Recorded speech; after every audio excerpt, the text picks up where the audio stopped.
Aqui estamos para dar continuidade ao nosso curso de Teologia do Progresso Espiritual. O assunto de hoje será sobre as tentações. Iniciemos então com a nossa costumeira oração ao Divino Espírito Santo. Divino Espírito Santo, amor do Pai e do Filho, inspirai-me sempre o que devo pensar, o que devo dizer, o que devo calar, o que devo escrever, como devo fazer, para obter a vossa glória, o bem das almas e minha própria santificação. Glória ao Pai, ao Filho e ao Espírito Santo, como era no princípio, agora e sempre. Amém. Apesar de tudo que a gente falou nessa vida purgativa, tudo que falamos contra os pecados capitais, contra as paixões, a purificação das faculdades inferiores, faculdades superiores, etc., mesmo nos esforçando para combater tudo isso, devemos esperar tentações. A gente sempre reza no Pai Nosso que não nos deixe cair em tentação. Veja que Jesus nem chegou a ensinar pedir para não termos tentações, mas era que nós não caiamos em tentação. E o que é a tentação? A tentação é uma solicitação para o mal que provém justamente daqueles nossos inimigos espirituais, a concupiscência, a concupiscência dos olhos, a concupiscência da carne, a soberba da vida e, além disso, o mundo e o demônio. E esses inimigos espirituais estão constantemente nos armando ciladas, querendo nos fazer cair. Já um alerta na carta de Tiago dizendo: ninguém, quando for tentado, diga é Deus que me tenta. Deus é inacessível ao mal e não tenta ninguém. Então não é Deus que tenta, Ele apenas permite a tentação. E além disso, quando Deus permite a tentação, São Paulo vai dizer aos Coríntios que Ele, Deus, é fiel, não permitirá que sejais tentados além das vossas forças, mas com a tentação Ele vos dará os meios de suportá-las e sairdes dela. Então, temos essa garantia do Senhor, de que essas tentações não são superiores às nossas forças. Contando com a graça de Deus, Ele nos dá todas as condições de vencer as tentações, por mais fortes que sejam. Mas, afinal de contas, por que Deus permite a tentação? Por que Ele deixa que sejamos tentados? Primeiro, porque Deus quer que mereçamos o céu, mereçamos uma recompensa maior no céu. Veja que a nossa recompensa é proporcional ao mérito. Tivemos uma das primeiras aulas falando sobre a doutrina do mérito, que nós vamos receber a nossa recompensa conforme as nossas obras, conforme as obras que tivermos feitos, né? Quem quiser conferir isso, pode ler lá em duas passagens, em São Paulo aos Romanos, no capítulo 2, versículo 6, e também no Apocalipse, capítulo 22, versículo 12, nos dois casos vão falar que a nossa glória do céu é proporcional às obras que fazemos na terra. E assim, lutar contra as tentações é um dos desafios às vezes mais difíceis, dependendo da pessoa, sofre tentações terríveis.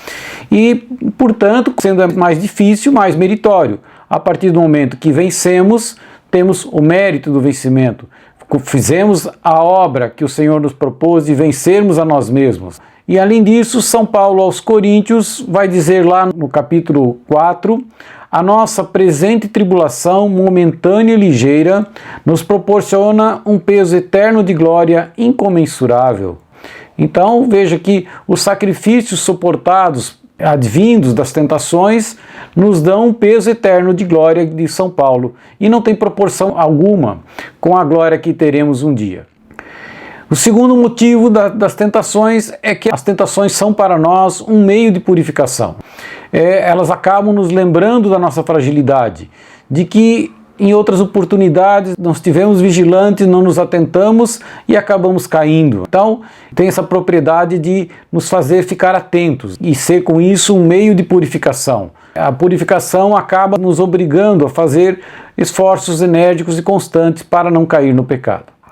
Por fim, a tentação, já em função dos dois primeiros, ela é também um meio de progresso espiritual. Com a tentação é como se levássemos uma chicotada, um açoite, que nos desperta quando a gente às vezes já estava meio relaxando, já tinha baixado a guarda, a vigilância, e de repente sofremos uma tentação mais violenta e opa, não era bem assim como eu pensava, que eu já tinha superado completamente, né? Então, acaba nos acordando novamente. E também acaba nos ensinando humildade, a desconfiar de nós mesmos, porque começamos a perceber que era porque a graça de Deus estava nos sustentando. No momento que Deus às vezes tira um pouco, floresce novamente as tentações. Com isso também vamos novamente lutando e fortalecendo a nossa vontade. Por fim, a tentação é também uma escola de amor, porque acabamos nessa desconfiança cada vez maior de nós mesmos, lançando nos braços de Deus, buscando em Deus a nossa força, a nossa proteção contra as tentações. No Antigo Testamento, no livro de Tobias, vai dizer: mas porque eras agradável ao Senhor, foi preciso que a tentação te provasse. Não existem santos que não foram tentados. Todos sofreram muitas e muitas vezes muito graves tentações, muito severas, e com a graça de Deus superaram. Quanto a essa frequência, até essa intensidade das tentações, ela acaba variando muito, às vezes conforme as pessoas. E as principais causas dessa variação são, em primeiro lugar, o temperamento e o caráter da pessoa. Então, aquelas pessoas às vezes muito apaixonadas, com vontade às vezes muito fraca, se deixa levar por qualquer coisa, ou então enérgicas e equilibradas, que superam com muito mais tranquilidade as tentações. E as de vontade fraca, muito sensíveis, acabam caindo muito facilmente nas tentações. Um segundo fator dessa variação da intensidade e da frequência das tentações é a própria educação.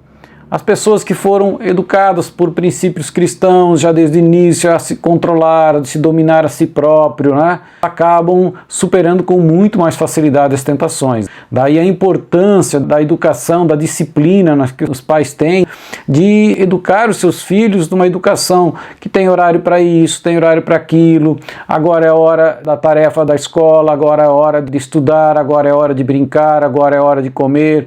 Tudo vai fazendo com que a criança desde cedo tenha uma disciplina de vida e com isso se domine a si próprio, não siga só os seus caprichos, suas vontades. Então a educação que trazemos de casa é um fator preponderante realmente para regular a intensidade. Elas não nos parecerão tão intensas quando estamos acostumados a superar a nós mesmos. Às vezes é uma tentação e aquilo não nos é tão difícil, porque já acostumamos a superar outras dificuldades. E um último fator dessa frequência e intensidade, principalmente no caso a intensidade, são os próprios desígnios da providência. Normalmente os maiores santos foram os que passaram pelas provações mais terríveis, são as tentações mais severas. E Deus os prova grandemente para realmente alçá-los uma santidade muito grande. Então isso é algo misterioso que está dentro dos desígnios da providência, que não nos cabe nem compete a nós ficarmos sondando o porquê. A verdade é que alguns são muito tentados e normalmente quando a pessoa vai se santificar muito, é muito tentado também. Bem, como lutar com as tentações? Como vencer as tentações?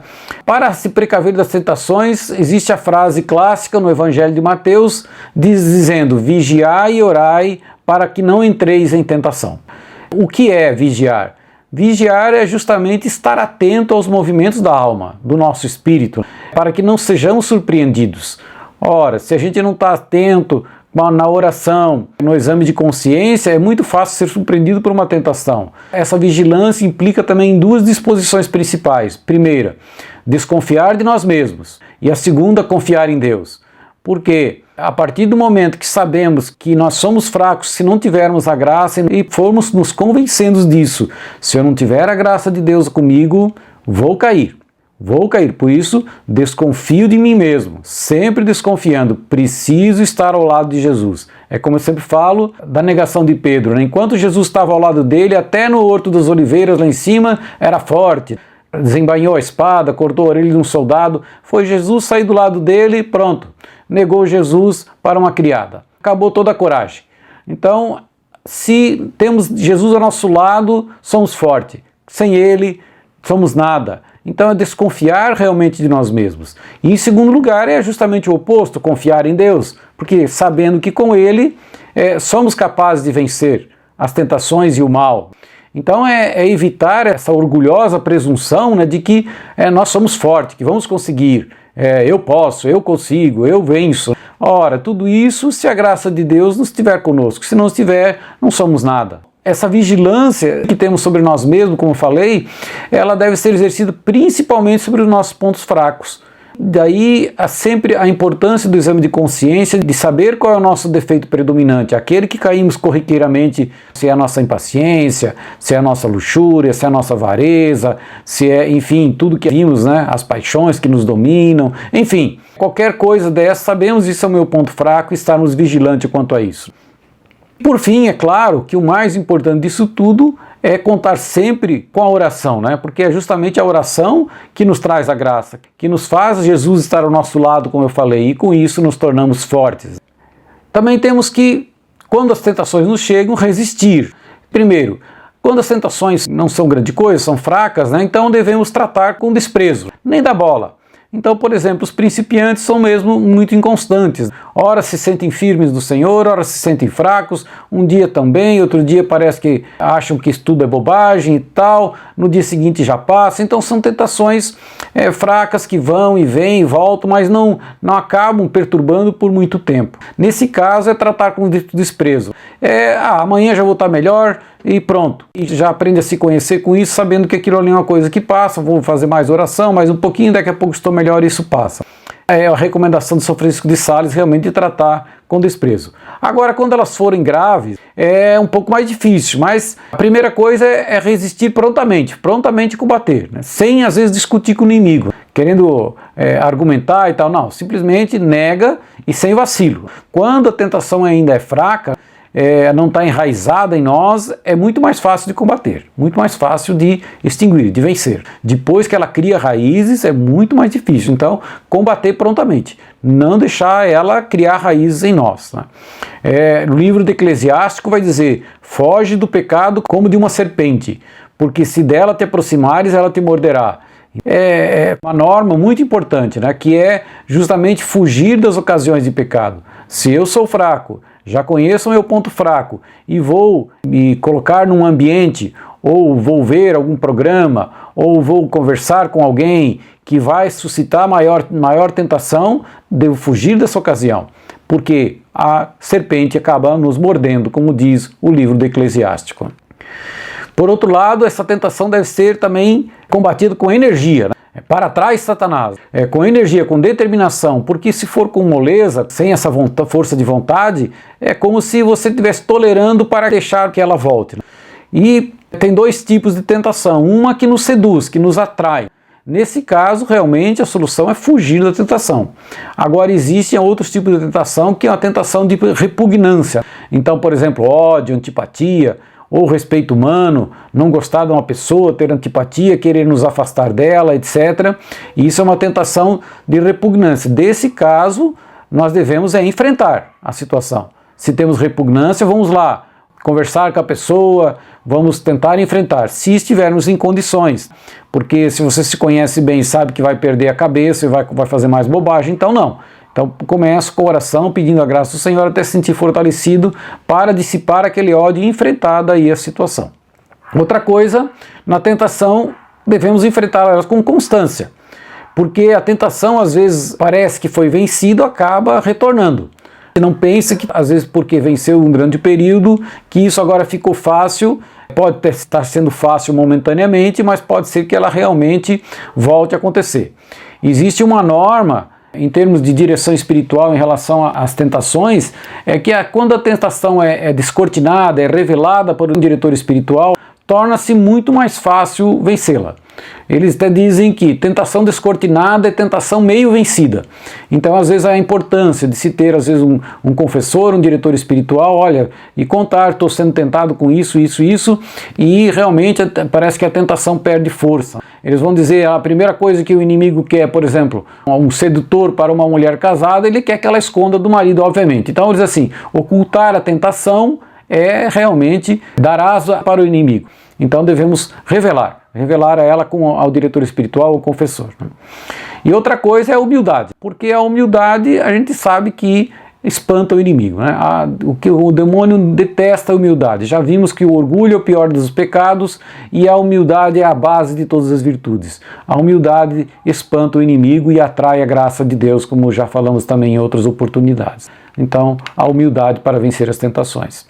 Bem, falaremos agora das principais tentações dos principiantes. Na verdade, esse assunto vai se estender até a próxima aula também. Tudo que a gente estudou sobre a tríplice concupiscência, sobre os pecados capitais, tudo é fonte de tentação.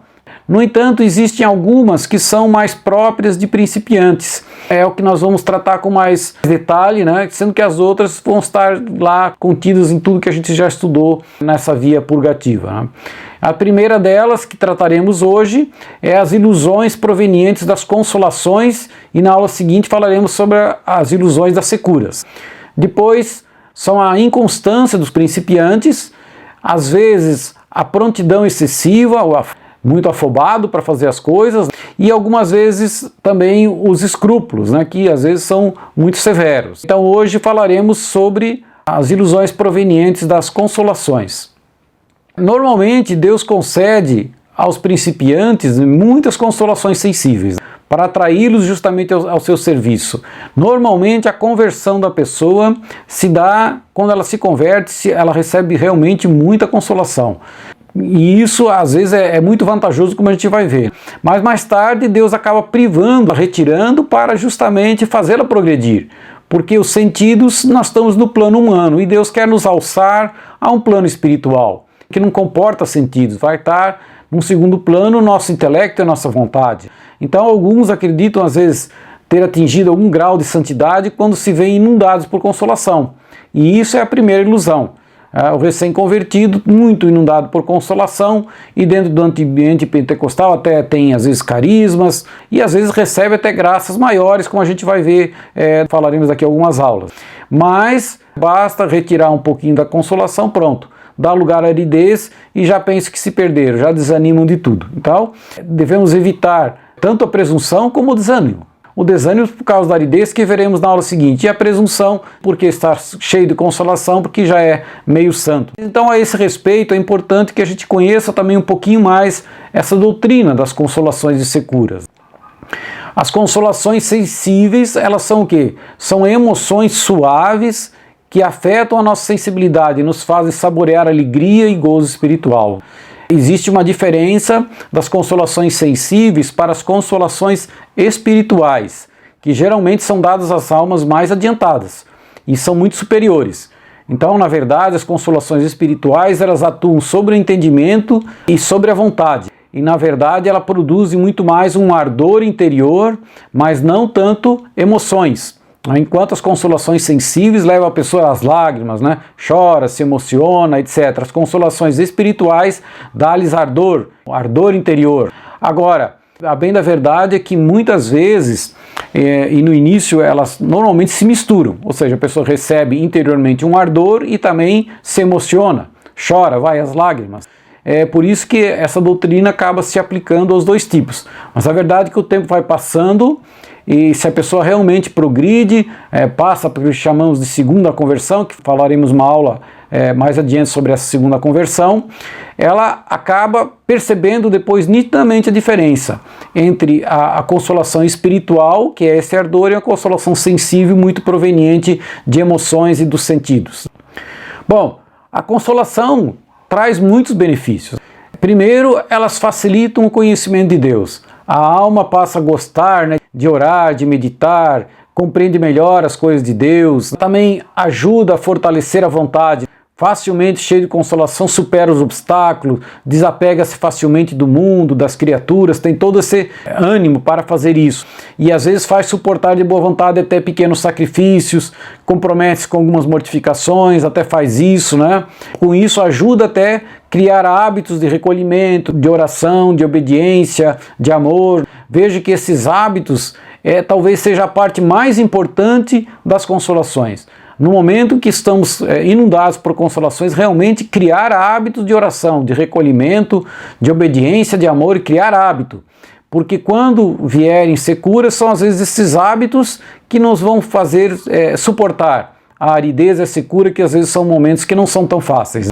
Quando as consolações vêm, Deus quer a resposta nossa. Deus quer que cresçamos no amor, criamos esses hábitos. Então começamos a entrar na vida de mortificação e oração para que quando falte a consolação estejamos já fortalecidos. Agora existem os perigos das consolações, por isso que daí vem as ilusões. Primeiro que elas causam uma espécie de gula espiritual. A alma fica mais apegada às consolações de Deus que ao Deus das consolações. E isso é até inconsciente. Essa frase é muito citada, mas na verdade a pessoa sempre quer sentir de novo, sempre quer gozar de novo das mesmas consolações. Ela está realmente apegada. E só mesmo, eu diria, só mesmo a secura, a aridez é que vai curar desse apego. É muito difícil você receber uma consolação e não desejar novamente. Ora, ganhei uma coisa boa, sei que posso ganhar de novo e não vou querer. É realmente um desapego difícil.